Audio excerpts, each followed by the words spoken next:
യുപിയിലെ ഹാത്രസിൽ പിന്നെ TVK റാലിയിൽ ഏറ്റവും ഒടുവിൽ ആന്ധ്രാപ്രദേശിലെ ശ്രീകാകുളത്തടക്കം നമ്മൾ കണ്ടതാണ്. ആൾക്കൂട്ടം ഉണ്ടാക്കുന്ന ദുരന്തങ്ങൾ, മഹാദുരന്തങ്ങൾ ആ തീയോർമോൾ കൊണ്ടാണ് ഇന്നലെ ആ സന്നിധാനത്തിരക്കേണ്ട അപായകരം, ഭയാനകം എന്ന് പറഞ്ഞത് പ്രതിപക്ഷമോ മാധ്യമങ്ങളോ അല്ല, ദേവസ്വം ബോർഡ് അധ്യക്ഷൻ സാക്ഷാൽ ജയകുമാർ തന്നെയാണ്.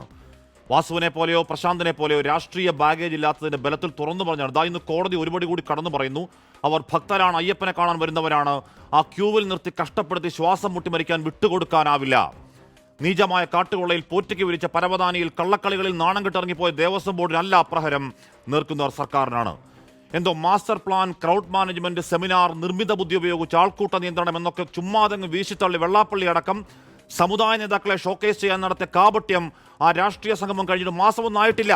ആ ഹൈടെക് നിയന്ത്രണമൊക്കെ പോട്ടെ, 10-12 മണിക്കൂർ ഒറ്റക്കാലിൽ നിൽക്കുന്ന അയ്യപ്പന്മാർക്ക്, ക്ഷീണിച്ചു പോയ കുഞ്ഞുങ്ങൾക്ക്, അമ്മമാർക്ക് കുറച്ച് പച്ചവെള്ളം കൊടുക്കാൻ എന്താണോ ഇത്ര പ്രയാസം എന്നാണ് കോടതി സമക്ഷം ചോദ്യമുന.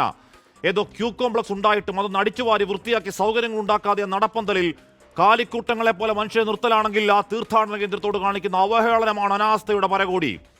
53 ലക്ഷം തീർത്ഥാടകർക്ക് 1000 ടോയ്ലറ്റ് കൊണ്ട് എന്തു ചെയ്യാനാ എന്ന് പോയ വാരം കോടതി ചോദിച്ചതാണ്.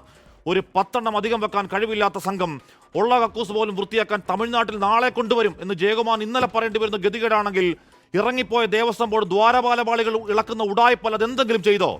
അടിമുടി മാലിന്യം നിറഞ്ഞു മുങ്ങിക്കുളിച്ചാൽ രോഗം വരുമെന്ന് ഉറപ്പില്ലാത്ത പമ്പാ നദിയെപ്പറ്റി, കുടിവെള്ളം കൊടുക്കാൻ ആളില്ലാത്തതിനെപ്പറ്റി, പാളിക്കാട്ടിൽ കയറിയ ഏകോപനത്തെപ്പറ്റി ജയകുമാർ ക്ലാരിറ്റിയോടെ തുറന്ന് സംവദിക്കുമ്പോഴാണ് ഇറങ്ങിപ്പോയ പ്രശാന്തിന്റെ ന്യായീകരണം പ്രതിപക്ഷം സുവർണാവസരമാക്കുന്നുവെന്നാണ്. നരകയാതന ലോകം മൊത്തം കണ്ടിട്ടും ക്യാപ്സ്യൂൾ ഇറക്കാൻ തോന്നിയല്ലോ പ്രശാന്തിയെ, കഷ്ടമാണ്.